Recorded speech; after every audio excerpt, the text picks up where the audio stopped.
आप कहेंगे मैं एक बार फिर मर्लिन मोनरो पर बात करने वाला हूँ, लेकिन सच कहूँ जिस दिन मैंने आपको मर्लिन मोनरो की लव स्टोरी सुनाई थी, उसी दिन मेरा मन था कि मैं आपको ये महान कविता भी सुनाऊँ।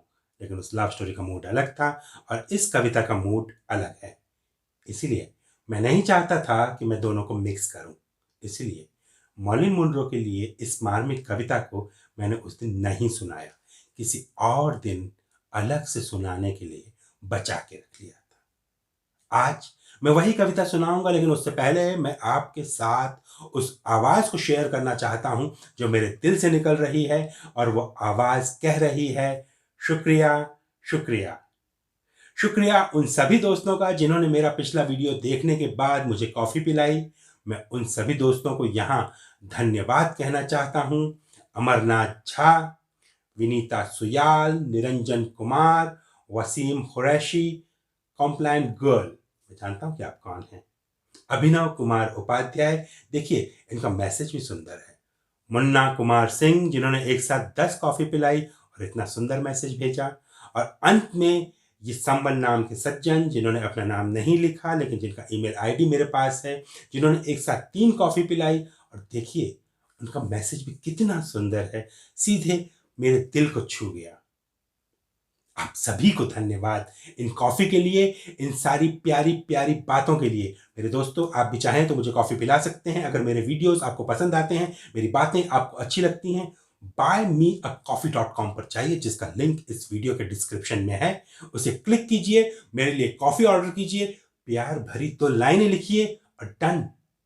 मैं इसी तरह आपका शुक्रिया अदा करता रहूंगा। बतर्स, तुम मगर साथ देने का वादा करो, मैं यूं ही मस्त नगमे सुनाता रहूं। अब फिर बात मर्लिन मोनरो की। हॉलीवुड की सुपरस्टार ने जब 36 बरस की उम्र में आत्महत्या की थी तो पूरी दुनिया सन्न रह गई थी। मर्लिन मोनरो कामयाबी के शिखर पे बैठी थी, उसके बाद भी कैसा अजीब डिप्रेशन रहा होगा उनके जीवन में। एक गरीब परिवार में जन्मी थी। मर्लिन मोनरो का असली नाम नॉर्मा जीन था। बचपन में ही उनका यौन शोषण हुआ था। एक अनाथ आश्रम से दूसरे अनाथ आश्रम में वो ट्रैवल करती रही, पलती रही, और 16 साल की उम्र में उन्हें शादी करनी पड़ी। लेकिन जब हॉलीवुड में पहुंची तो अब तक की सबसे बड़ी सुपरस्टार बनी। फिल्म इंडस्ट्री मर्दों की दुनिया है। वहां एक स्त्री के लिए सफल होना यानी बहुत संघर्ष और समझौते करना, लेकिन मर्लिन मोनरो ने वहां अपना साम्राज्य खड़ा किया। कामयाबी कदम चूम रही थी, लेकिन इसके बावजूद उन्होंने खुदकुशी कर ली, नींद की गोलियां खा ली। मर्लिन मोनरो सिर्फ सेक्स सिंबल नहीं थी, बल्कि संघर्ष का भी प्रतीक थी, अपने दम पर एक खास मुकाम हासिल करने का प्रतीक। उनकी आत्महत्या ने संसार में बहुत लोगों को दुखी किया। ऐसे ही लोगों में से एक थे निकारागुआ के महान कवि अर्नेस्टो कार्दिनल, जो कि स्पेनिश भाषा में कविताएं लिखते थे। वो अपनी तरह के अनोखे कवि थे, चर्च के पादरी थे और साथ साथ कम्युनिस्ट भी थे। और इस बात से न तो चर्च को कोई समस्या थी, न ही कम्युनिस्ट पार्टी को, लेकिन कमाल के कवि थे। मुनरो की मृत्यु के बाद उन्होंने चर्चित कविता लिखी थी, प्रेयर फॉर मर्लिन मोनरो, जिसका हिंदी अनुवाद प्रसिद्ध कवि मंगलेश डबराल ने किया था। हाल ही में कोरोना के कारण हमने मंगलेश जी को खो दिया। आज की ये पाठ कथा मंगलेश जी के प्रति हमारी एक श्रद्धांजलि भी है।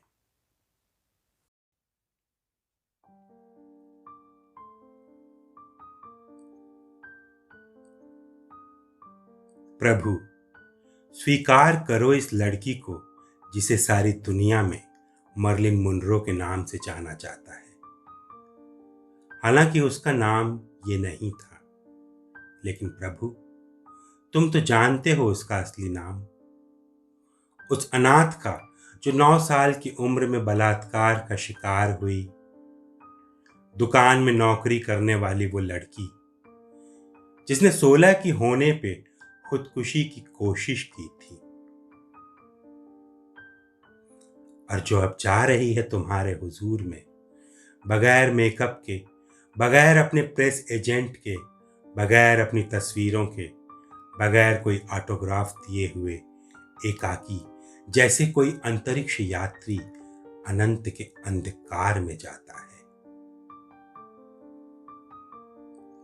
जब वह बच्ची थी, उसने सपने में देखा, टाइम पत्रिका के मुताबिक, कि वो एक चर्च में नग्न खड़ी है जमीन पर लौटती अपार भीड़ के सामने, और लोगों के सर बचाने के लिए उसे पंजों के बल चलना पड़ रहा है।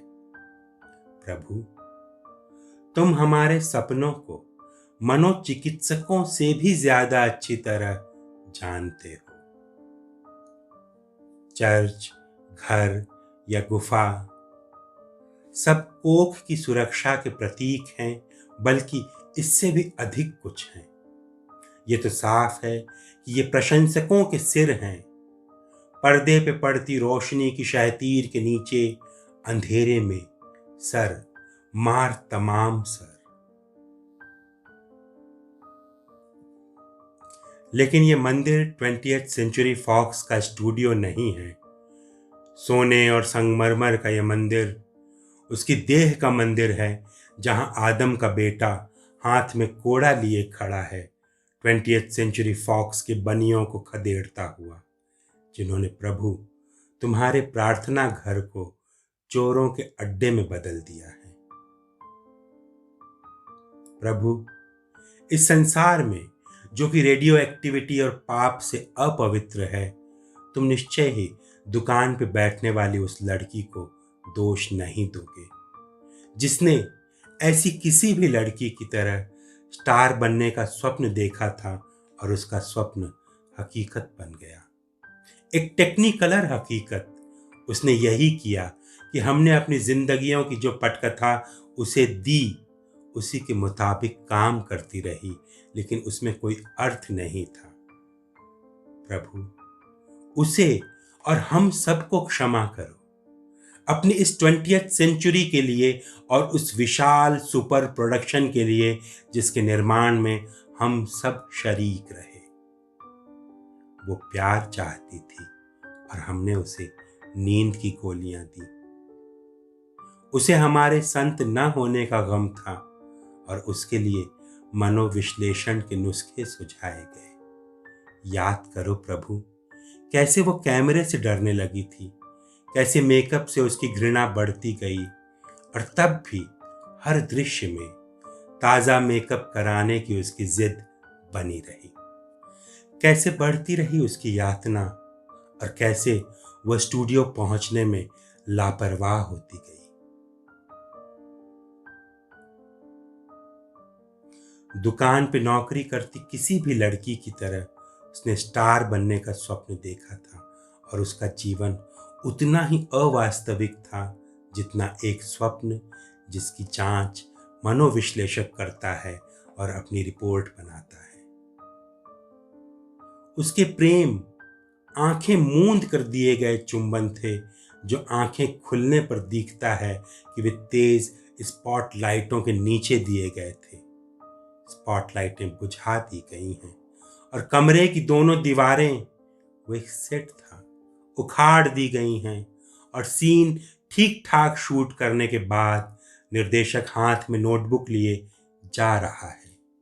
या फिर वे एक नौका विहार की तरह थे, एक चुंबन सिंगापुर में, एक नाच रियो में, एक जश्न विंडसर की ड्यूक और डचेस के महल में, किसी सस्ते फ्लैट की मनहूस तड़क भड़क के बीच फिल्माए हुए। फिल्म खत्म हो गई अंतिम चुंबन के बगैर ही। फिल्म खत्म हो गई अंतिम चुंबन के बगैर ही। उन्होंने उसे अपने बिस्तर पे मरा हुआ पाया, हाथ में टेलीफोन लिए हुए। जासूस कभी जान नहीं पाए कि वह किससे बात करना चाहती थी।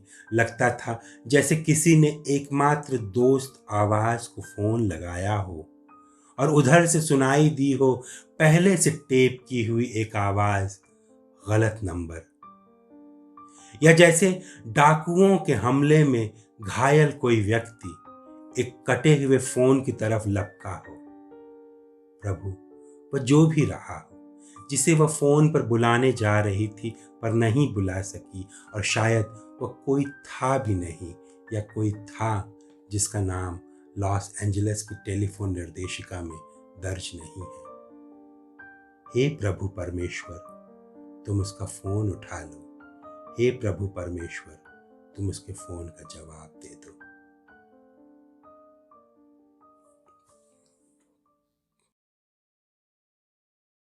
तो दोस्तों, कैसा लगा आज का एपिसोड?